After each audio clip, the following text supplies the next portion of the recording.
In this short tutorial, I will show you how to remove the floating home button on your iPhone. The floating home button, also known as Assistive Touch, is a feature that provides virtual access to the home button on the screen.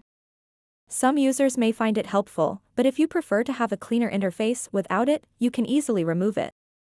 To get started, open up the Settings app on your iPhone, scroll down a bit, and tap Accessibility.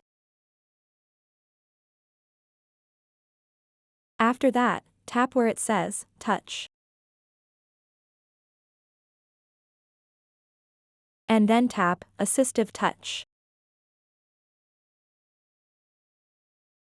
To remove the floating home button on your iPhone, simply toggle off the switch next to the Assistive Touch option.